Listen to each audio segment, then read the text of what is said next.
بسم اللہ الرحمن الرحیم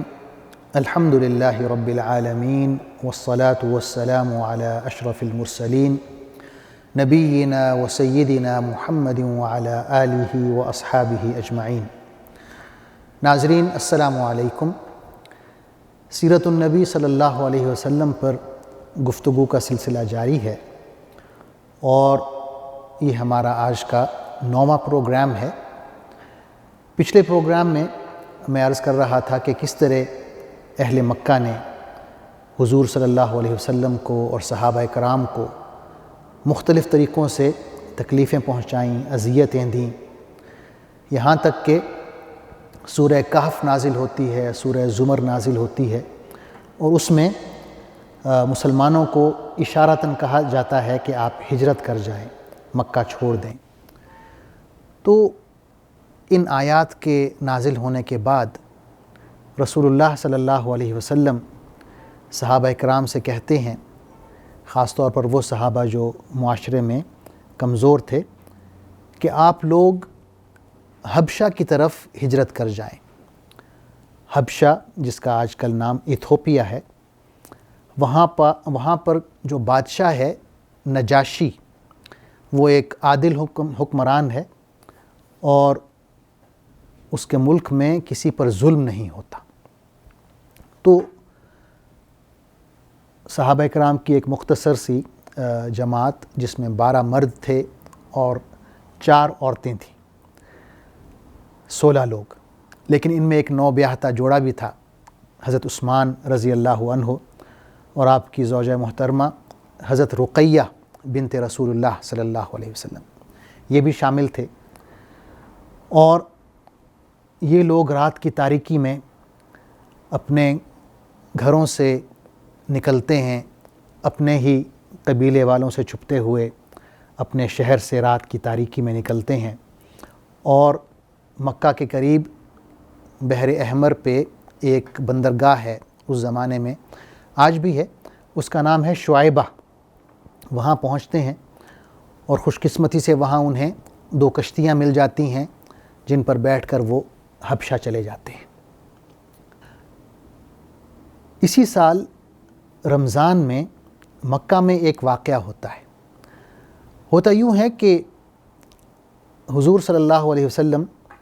حرم شریف میں تشریف لاتے ہیں اور اونچی آواز میں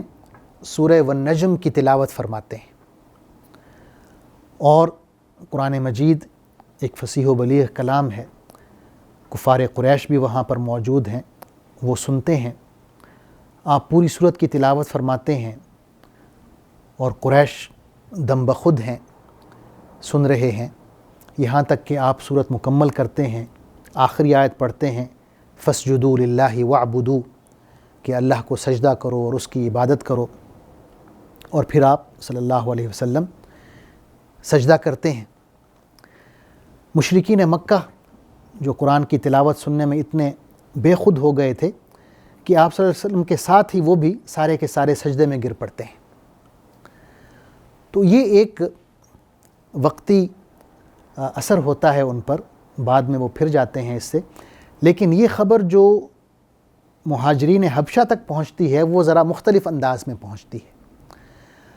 حبشہ میں یہ خبر پہنچتی ہے کہ اہل مکہ سارے کے سارے مسلمان ہو گئے، وہ بہت خوش ہوتے ہیں اور ہجرت سے واپس آ جاتے ہیں، حبشہ سے مکہ واپس آ جاتے ہیں، لیکن جب واپس آتے ہیں تو ان کو معلوم ہوتا ہے کہ یہ خبر غلط تھی، اور ایک یہ نتیجہ بھی نکلتا ہے کہ جو قریش ہیں وہ ان پر مزید تشدد کرنا شروع کر دیتے ہیں، یہاں تک کہ حضور اکرم صلی اللہ علیہ وسلم انہیں ایک مرتبہ پھر ہجرت کا حکم دیتے ہیں، اور اس دفعے صحابہ کی ایک بڑی تعداد ہجرت کے لیے نکلتی ہے، جس میں ہم دیکھتے ہیں کہ 83 مرد ہیں اور 18 عورتیں ہیں، یہ سارے کے سارے حبشہ پہنچتے ہیں۔ لیکن اس دفعے قریش جو ہیں وہ نجاشی کی طرف ایک وفد بھیجتے ہیں۔ یہ وفد جو ہے 2 لوگوں پر مبنی ہے، عمرو بن عاص ہیں، ابھی یہ مسلمان نہیں ہوئے ہوتے، اور دوسرے ہیں عبداللہ بن ابی ربیعہ۔ قریش انہیں بہت سے تحفے تحائف دیتے ہیں، اور یہ لوگ سارے تحفے لے کر جاتے ہیں اور بادشاہ سے ملنے سے پہلے یہ اس کے جو درباری پادری ہیں ان سے ملتے ہیں، انہیں تحفے دیتے ہیں اور انہیں بتاتے ہیں کہ ہمارے شہر سے کچھ نوجوان جو اپنے دین سے پھر گئے ہیں اور اپنے آباء و اجداد کے دین کو چھوڑ دیا ہے اور تمہارے دین میں بھی وہ داخل نہیں ہوئے اور سیدھی راہ سے بھٹک گئے ہیں، ہمیں ان کے والدین نے، ان کے چچاؤں نے اور ان کے بزرگوں نے بھیجا ہے کہ ہم انہیں واپس لے کر آئیں، تو ہم بادشاہ سے بات کریں گے، تو جب ہم بات کریں تو آپ لوگ ہماری تائید کرنا۔ تو انہوں نے وعدے کیے کہ ہم آپ کی تائید کریں گے۔ تو جب یہ بادشاہ کے سامنے پیش ہوتے ہیں، نجاشی کے سامنے، تو یہی بات دہراتے ہیں کہ یہ بھٹکے ہوئے لوگ ہیں اور جو پادری ہیں وہ بھی ان کا ساتھ دیتے ہیں کہ بادشاہ سلامت یہ صحیح کہہ رہے ہیں، ان کے جو خاندان والے ہیں وہ انہیں بہتر سمجھتے ہیں، تو آپ انہیں واپس بھیج دیں۔ تو بادشاہ ایک عادل حکمران ہوتا ہے، وہ کہتا ہے کہ بھئی میں نے ایک فریق کی بات سنی ہے اور عدل کا تقاضا یہ ہے کہ میں دوسرے فریق کی بھی بات سنوں، تو لہٰذا مسلمانوں کو بلوایا جاتا ہے۔ صحابہ کرام حضرت جعفر بن ابی طالب کو اپنا نمائندہ مقرر کرتے ہوئے آگے کرتے ہیں،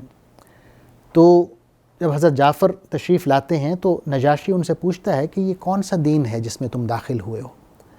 نہ یہ وہ دین ہے جس پر ہم چل رہے ہیں، نہ یہ وہ دین ہے جو تمہارے آباء و اجداد کا ہے، تو یہ کون سا نیا دین ہے؟ تو حضرت جعفر بن ابی طالب رضی اللہ عنہ بادشاہ سے مخاطب ہوتے ہیں، کہتے ہیں کہ اے بادشاہ، ہم بدترین جہالت کا شکار تھے، ہم بتوں کی پوجا کرتے، مردار کھاتے، ہمارے درمیان فحاشی اور عریانی عام تھی، ہم قطع رحمی کرتے، ہم سایوں سے بدسلوکی کرتے اور ہمارے درمیان جو طاقتور ہوتا وہ کمزور کا حق کھا جاتا، یہاں تک کہ اللہ تعالیٰ نے ہمارے درمیان ایک رسول بھیجا، ایسا رسول کہ جس کا حسب نسب ہم جانتے تھے، جو ہمارے درمیان صدق، امانت اور پاکیزگی سے مشہور تھا، ہم اس کی پاکیزگی کے معترف تھے، اس کے صدق و امانت کے معترف تھے۔ اس نے ہمیں ایک اللہ کی عبادت کا حکم دیا، بتوں کی پوجا سے روکا، اس نے ہمیں سچائی، امانت، صلہ رحمی، ہمسایوں سے اچھا سلوک کرنے کا حکم دیا، اس نے ہمیں خون خرابہ کرنے سے روکا، فحاشی سے، جھوٹ سے، یتیم کا مال کھانے سے اور پاکیزہ عورتوں پر تہمتیں لگانے سے روکا۔ ہم نے اس نبی کی اطاعت کی، ہم نے نماز پڑھنا شروع کی اس کے حکم کے مطابق، ہم نے حرام کھانا چھوڑا، وہ چیزیں جو اللہ نے ہم پر حلال کی تھیں انہیں ہم نے کھانا شروع کیا۔ جب ہم نے شرک کو چھوڑا تو ہماری قوم ہمارے خلاف ہو گئی، انہوں نے ہم پر تشدد کرنا شروع کر دیا، انہوں نے ہم پر خدا کی زمین تنگ کر دی، یہاں تک کہ ہمیں اس دنیا میں سوائے تمہارے اور کوئی حکمران نظر نہ آیا کہ ہم اس کی زمین پر آ کر پناہ لیتے، تو ہم تمہارے ملک میں چلے آئے ہیں اس امید کے ساتھ کہ ہم پر ظلم نہیں ہوگا، ہمارے ساتھ انصاف ہوگا۔ یہ سن کر نجاشی کہتا ہے کہ کیا تمہیں اس کلام میں سے کچھ یاد ہے جو تمہارا نبی لایا ہے اللہ کی طرف سے؟ حضرت جعفر کہتے ہیں کہ ہاں مجھے یاد ہے۔ تو وہ کہتا ہے کہ کچھ سناؤ۔ حضرت جعفر رضی اللہ عنہ سورہ مریم کی جو ابتدائی آیات ہیں ان کی تلاوت کرتے ہیں۔ نجاشی آیات سنتا ہے،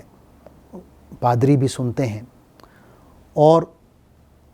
قرآن مجید سن کر اس کی آنکھوں سے آنسو آنا شروع ہو جاتے ہیں، پادری بھی رو دیتے ہیں۔ عامر بن عاص جب یہ دیکھتے ہیں تو انہیں لگتا ہے کہ شاید ہم ناکام ہو جائیں، تو وہ ایک اور حربہ استعمال کرتے ہیں۔ وہ کہتے ہیں کہ اے بادشاہ، یہ لوگ عیسیٰ ابن مریم کے بارے میں بہت عجیب و غریب باتیں کرتے ہیں۔ تو نجاشی نے پوچھا کہ عیسیٰ ابن مریم کے بارے میں آپ کیا کہتے ہیں؟ تو حضرت جعفر نے کہا کہ ہم وہی کہتے ہیں جو ہمارے نبی محمد صلی اللہ علیہ وسلم نے ہمیں بتایا ہے، اور وہ یہ ہے کہ عیسیٰ ابن مریم اللہ کے بندے، اس کے رسول اور اللہ کی روح اور اس کا کلمہ ہیں جو اس نے حضرت مریم علیہ السلام پر القاء کیا، جو کہ پاکیزہ اور کنواری خاتون ہے۔ تو یہ سن کر نجاشی کہتا ہے کہ حضرت عیسیٰ کے بارے میں جو تم نے کہا ہے، اس عقیدے میں اور ان کے بارے میں میرے عقیدے میں ذرہ برابر بھی فرق نہیں ہے۔ یہ کہنے کے بعد وہ کہتا ہے کہ تم امن و امان سے میرے ملک میں رہو، اور جو شخص بھی تمہیں تکلیف پہنچائے گا اسے سزا ملے گی۔ اور پھر وہ عمرو بن عاص اور ان کے جو ساتھی تھے عبداللہ بن ابی ربیعہ، انہیں ان کے سارے تحفے تحائف واپس کر دیتا ہے